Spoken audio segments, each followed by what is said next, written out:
That's not enough. Often the data that we have in Power Pivot needs to be enriched further. It's just not ready yet for use.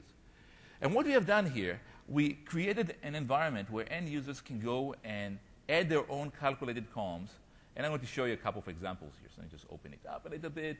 And look at this. This is the success column of the movie. And we have the movies table here. This is a success column. And I can see the expression. It tells me, kind of try to bucket the movies to whether they are blockbusters or they're normal success or really, really bad. And if you look at the expression, it's just Excel. Me as that guy, that Excel is my primary tool, I just want to write my expressions in Excel. I don't want to know C#. I don't want to know SQL. I just want to use the same language that I use to build my own spreadsheets, the old spreadsheets. So I have it here.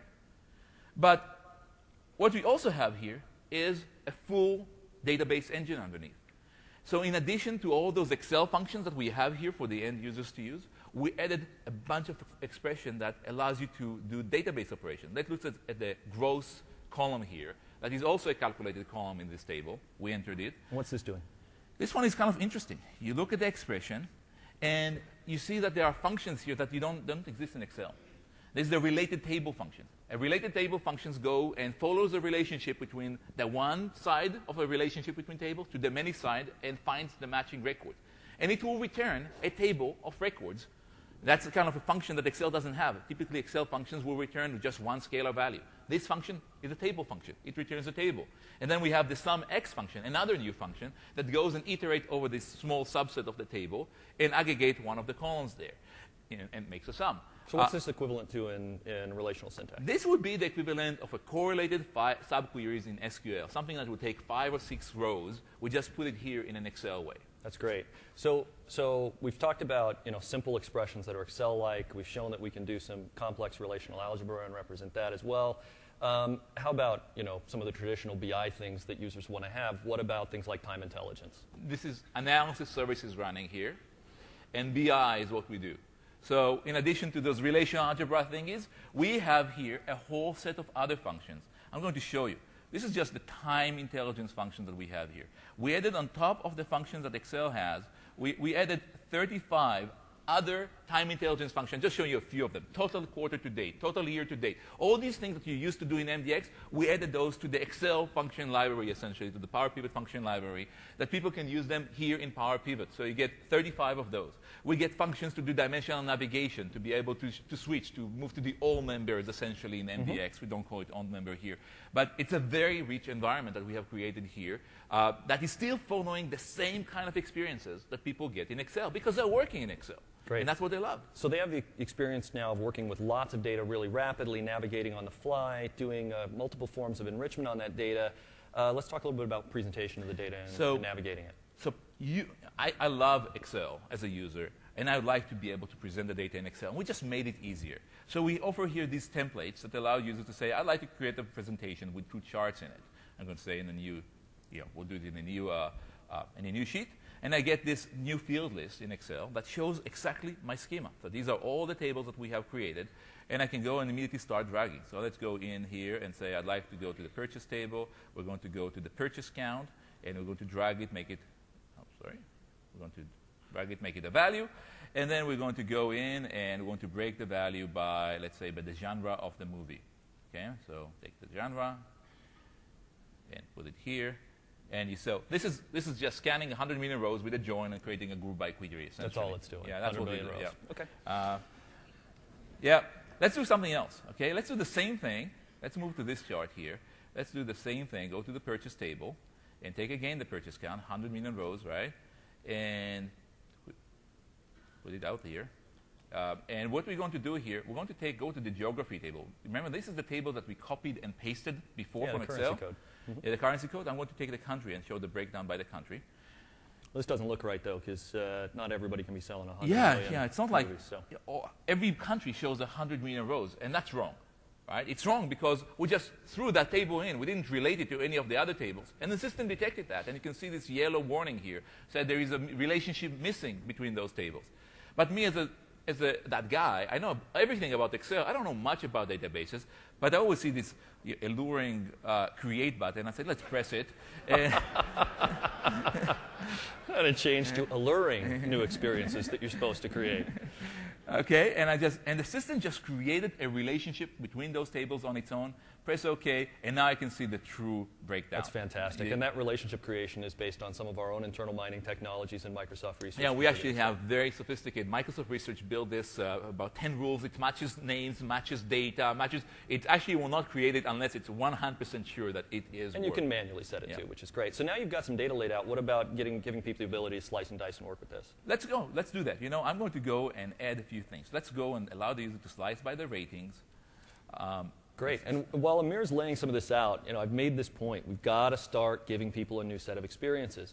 One of the things we found was not just that people needed ad hoc navigation over large volumes of data, but that clicking and expanding plus and minus and pulling down the the arrow and filtering for pivot tables and charts, that was a little tough for the average user that was consuming things. We could do better. More of a push-button metaphor where people were iteratively filtering through the things that they wanted to see, and getting some guidance was really important. And Amir's laying out here a new feature of Excel 2010 called slicers that will actually drive the pivot objects right on this form. And look at how quickly we just created here a fairly interactive presentation. I can go now and say, show me just, let's not go 2017, let's do PG-13. Okay, this audience is not mature enough for. And I can just slice. So the PG-13 sales in 2008, and immediately I can see here that I have data only for up to July. In fact, every one of those widgets on the screen, we have 8 widgets, so 6 slicers, two charts. Each one of them send a query to that 100 million rows table. So every click is 800 million rows being scanned. So I can go in and let's change to PG, and that's it. It's less than a second, 800 million rows being scanned here, and most of the time it's just rendering on the screen. So that's a great experience. Can you pretty it up a little bit so a GM could use it? Okay, let's make it so, it's Excel. You can just go and make it look much nicer, something like this. Just do Excel stuff very easily, and that's kind of how we'll typically share it. So this is the kind of thing I definitely want to work with and iterate over and kind of wallow in a little bit. How do I get it? It's not like you're just going to email me 100. Yeah, that's probably out of the question at this point. Even with all the compression, 133 megabytes is probably not the right way to go and share. Email is not the right way to share it. And even putting it on a file share will not work too well because of the exclusive locks that we have there in place. We really tried to direct all those users to upload it to a server, to SharePoint.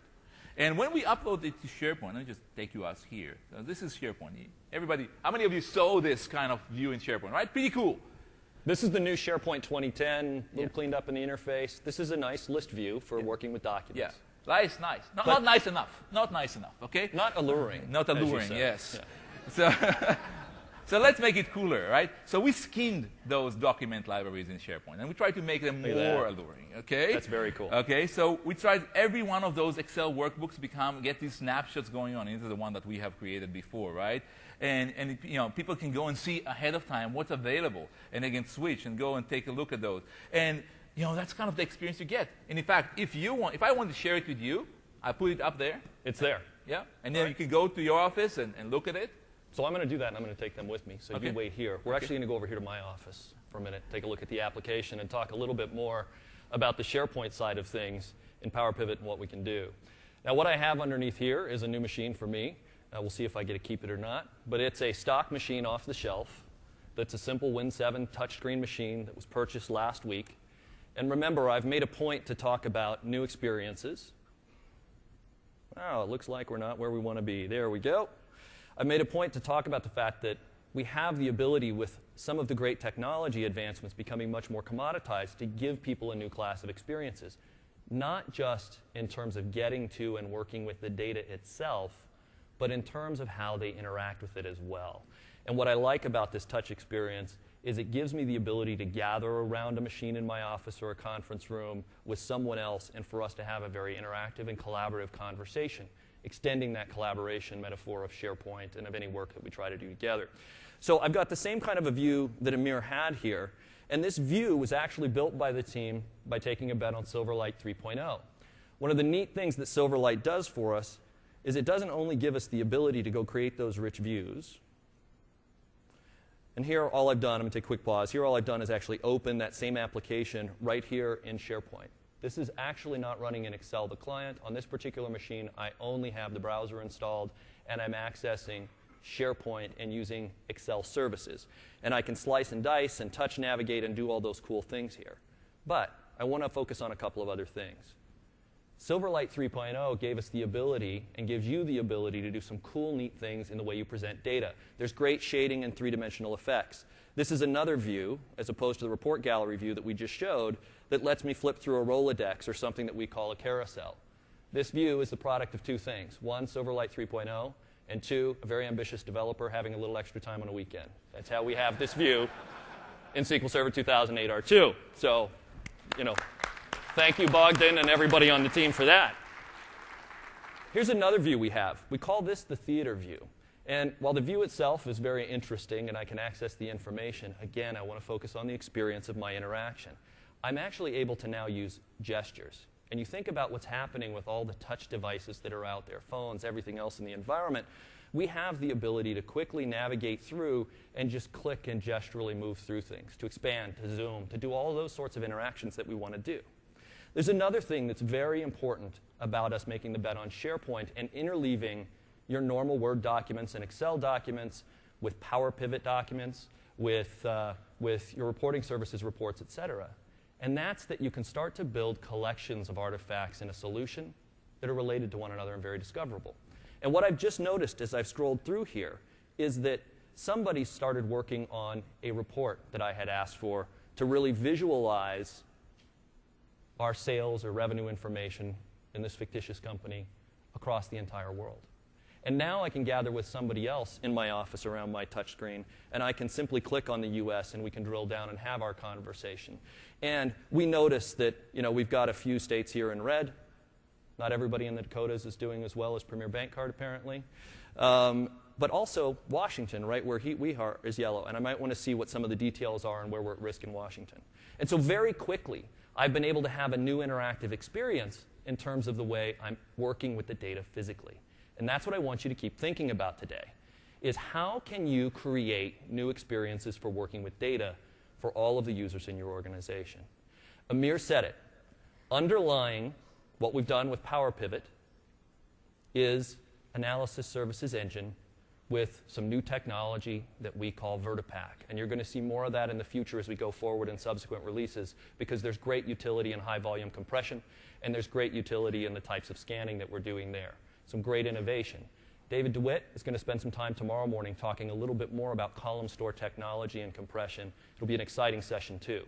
But for now, I want to switch back, because we've only talked about half the story. We've talked about what's in it for that guy and what's in it for information workers. I want to switch them here and see if we can't get a better view into what's in it for the IT professional. Absolutely. So it is analysis services, and because it is analysis services, we are talking here about, maybe you can switch to the monitor. Can we get over to the demo machine, please? Yeah. Any demo machine. There we go. Okay, thank you. Because it is analysis services, it's all running on the server. The thing that we have created on the client is just an analysis services application. And then once we uploaded it to the server, it just gets uploaded to a regular analysis server.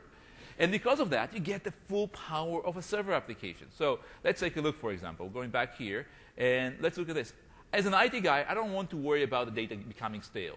So because it's now on the server and because it's analysis services, we can go in and say, I'd like to manage data refresh on a regular basis. Instead of the end users managing it manually on the desktop, downloading, uploading manually, we can go in and say, on the server, on a regular basis, once a day, go to the various data warehouse, the various reports, the various other sources that you have, pull the data in, refresh it, and refresh the reports, refresh the bitmaps, push the data back into that Excel workbook, and it's all being maintained automatically on the server. That's great. Or I can go in and say, it's a regular analysis services server. So I can go in and say, I'd like to go in here and create perhaps a brand new report, build a report of the data that is sitting in that Excel workbook. So it's not locked anymore in that Excel. If you go in and connect to that workbook, it will look like an analysis services cube, a UDM. And once it's uploaded to SharePoint, the analysis services piece, the Power Pivot add-in for SharePoint, has really captured the data and given you that utility. Exactly. You actually will query it using MDX. Okay? That's great. All your MDX application work against it. It's a complete analysis service application. I can go and open a new Excel workbook and connect to that data set that we have created in our workbook, and will serve as a as a server-based database to that new workbook. So let's focus a little bit and shift gears towards maybe how IT professionals can solve some of that problem of starting to discover what these applications had been historically running around in the wild and provide some real insight and oversight. Yeah, so what we have here is the ability not